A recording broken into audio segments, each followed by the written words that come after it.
Ayaw siyang bakit ano, busy.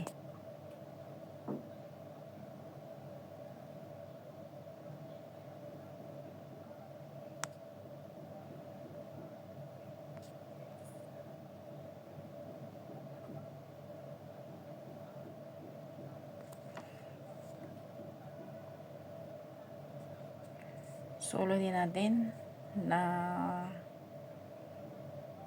ayan, mag-post tayo.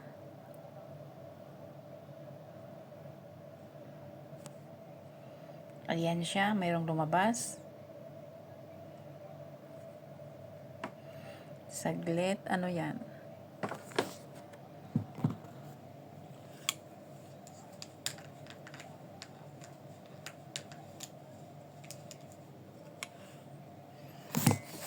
So, mahina ang signal, kaya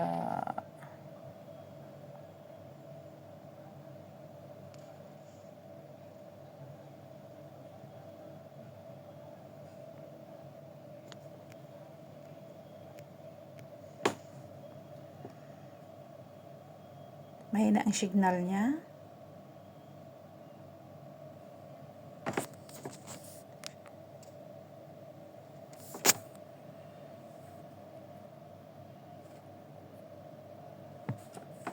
So, saglit.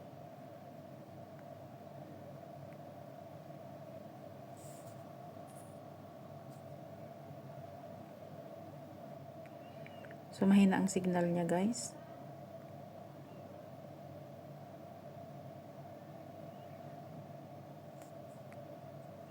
Kaya nawala siya tuloy.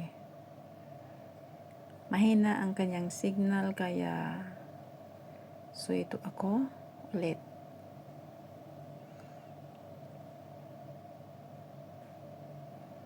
Ayan, saglit ha.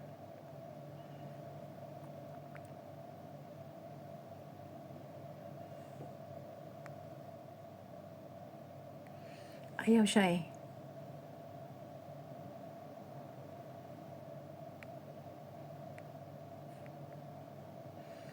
Ano ba itong sinabi dito? Confirm.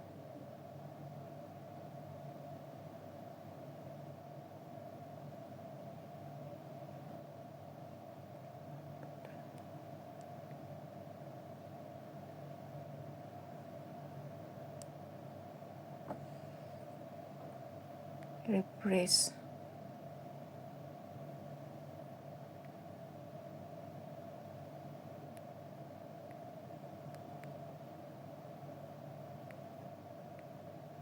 Confirm.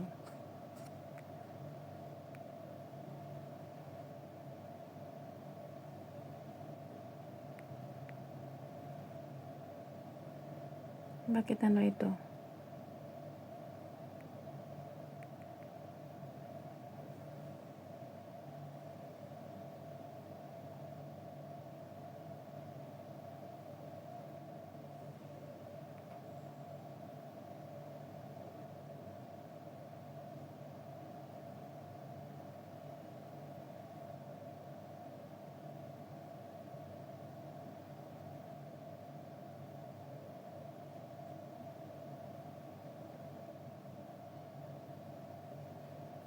Ito yung orange.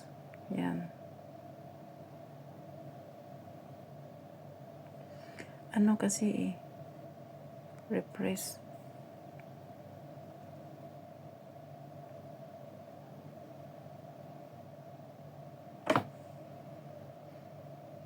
Gridiron equipment. Ano yung gridiron equipment? Refresh.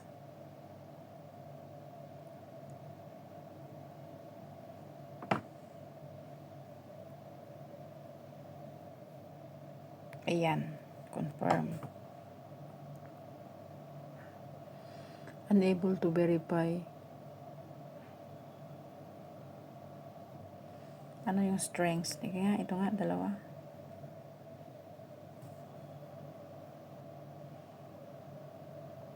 Musical instrument.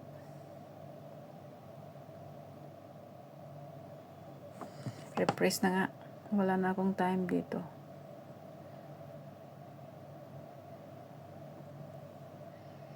Bounces on card. Ito.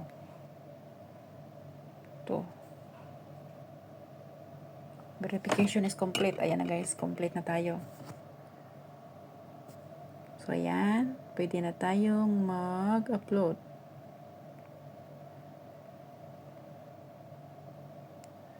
Ayan guys.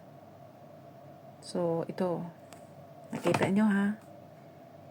Select video.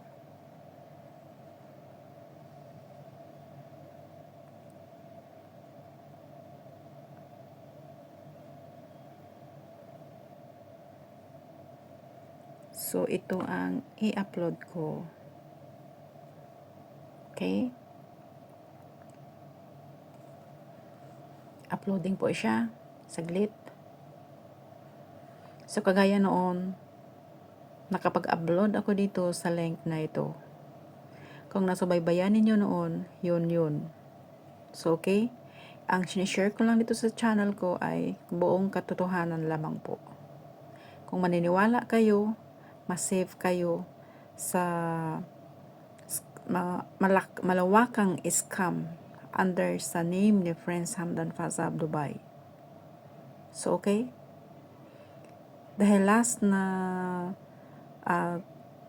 talk ko sa kanya, alam kong ginamit nila si Prince Hamdan Fazab, pero hindi ko lang alam kung nakachat ko ang real friends o panay kasi ang ano nila ng pera. So, galit na galit ako. Sabi ko kasi gusto kong makita kita sa video call. So, ang ginawa nila is computer setup. Kung nakita ninyo yung kamay, hindi po yun totoo. Voice lang po ang lumabas at ginawa nilang video na parang nagsasalita. Ay hindi po yun ang real Prince. So guys, sana mamulat kayo kasi ako namulat na po ako. Okay? So, kung totoo man nga na nakausap ko si Prince Hamdan Fazab, makipagkita yan. Kasi ayaw ko nang magbayad sa Activision pay ng Royal Membership Card. Okay? Kasi alam ko na po ang buong katotohanan. So, maraming salamat sa nagtiwala sa akin at nagsubaybay. Inaantay ko lang itong ma-upload itong videos na ito kasi papasok po ako sa work. So, ilang percent pang antayin ko? Ayan. 62% kasi mahaba-haba ang video na ito. So, yun. Makikita ko yan dito sa TikTok ko na nasa aking phone na, sa Note 13, bagong phone ko. So, dito ko yan makikita ang aking channel.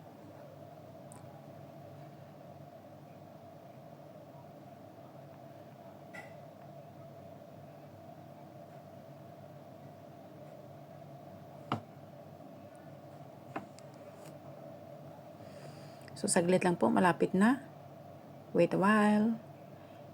It's going to done. 90 plus.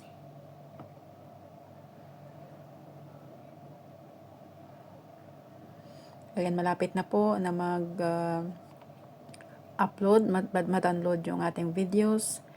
At makikita nyo yan mamaya. Yan ay uploaded ko rin sa social media at sa aking YouTube channel. So, guys, maraming salamat sa inyong pagsubaybay, sa inyong pagsuporta mula noong 2022. Nasa dami-dami kong natanggap na hindi magandang mga mensahe, mga message dahil sinubukan kong i-upload ang pictures ko with the Crown Prince Hamdan Fazab Dubai. Kasi yun ang sinabi niya na siya ay real Prince Hamdan Fazab. So, hindi niyo ako masisisi kung bakit nag-upload ako at ginawa ko ang lahat. So, alam niyo naman na maraming nabibiktima ng scam. So, nasa sa inyo kung hindi kayo titigil. Dahil ako po ay namulat na po ako sa buong katotohanan sa sinabi ko na kung totoong kachat ko rin ang Prince Hamdan Fazab, makipagkita siya sa akin dahil hindi ko rin naman ini-expect na magiging asawa niya. As a friend, really okay because I am an ordinary person. Hindi niya ako kalabel, hindi ko rin siya kalabel, nasa baba lang ako. Respetadong tao po, ang ating kumbaga respetadong tao ang nasa ano natin tawag nito. Okay. Nagkape kasi ako, guys. Respetadong tao po siya, kaya imposibleng makipagkita yan sa atin. Kaya ang masasabi ko lang, tigil-tigil na yung mga gumamit ng mga videos at photos or poems ni Prince Hamdan Fasa dahil yan po ay pambibiktima nila ng tao. So marami pong salamat sa inyong lahat. Ayan, bakit hindi pa ito ma-post?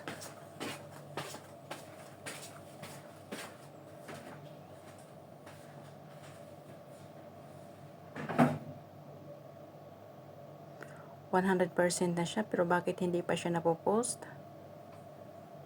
Saglit lang po, baka sa ating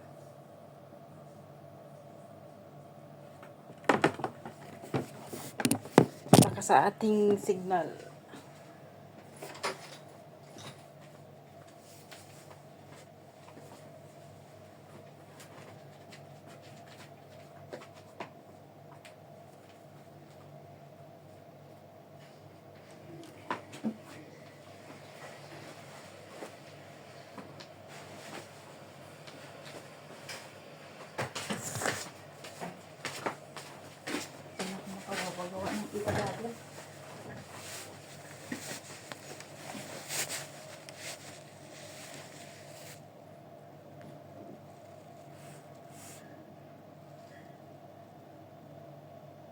Bakit hindi pa siya? Ayaw pa siya?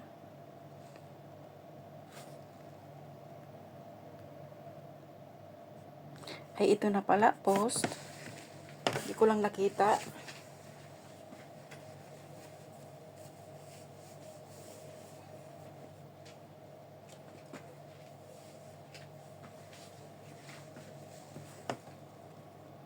Manage. Yan kagaya sa ginawa ko noon, yan na-upload na po siya. So, go back kasi nga lumaki yung oras. Ayan. So, balikan natin yung tignan natin kung na-upload na siya.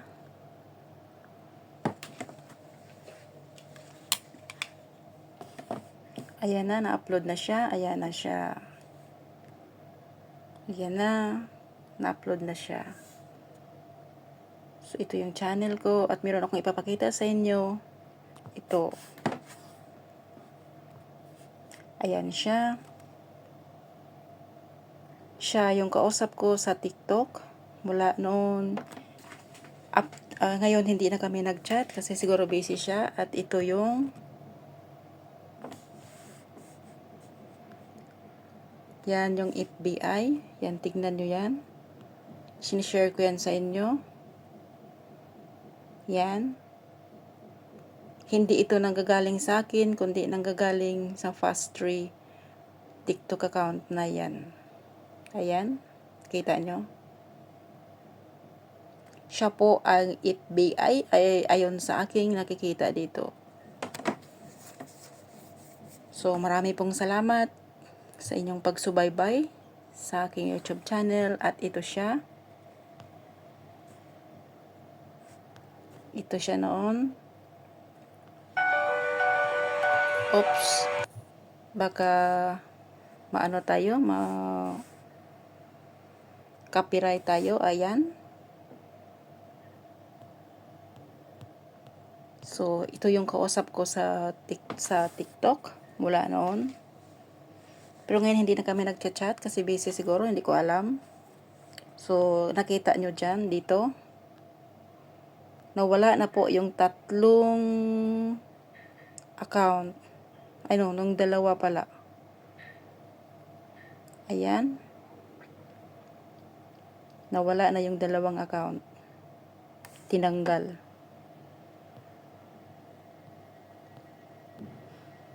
So, yan po ang buong katotohanan dito.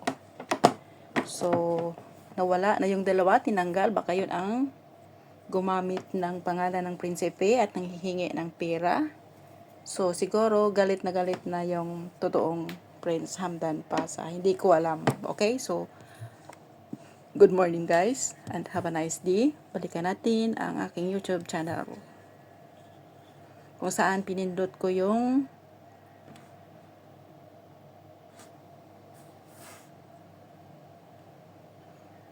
nawala siya.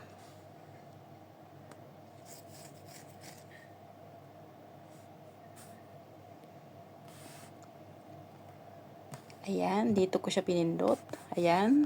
Ayan. Ayan, balikan natin.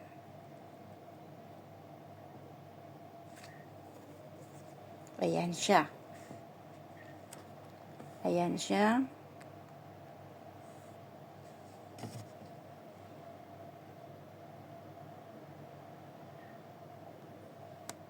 At nakita nyo yan. Ito. Pindot natin. O yan yung FBI, Royal Home Palace FBI. Nakita nyo yan?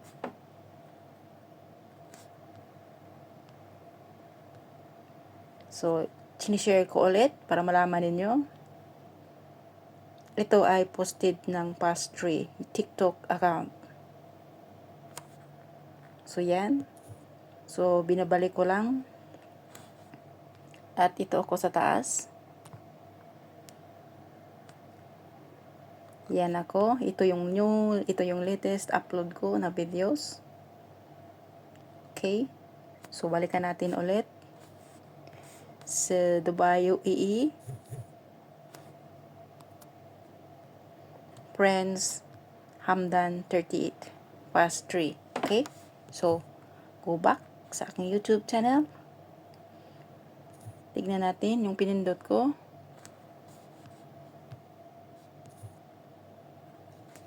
Yan si We Love Dubai 2. Okay. This is clear. Ayan. Dito ko siya pinindot. Ayan. Ito. So guys, Subscribe my YouTube channel. This is Rosalie Sivileros 13.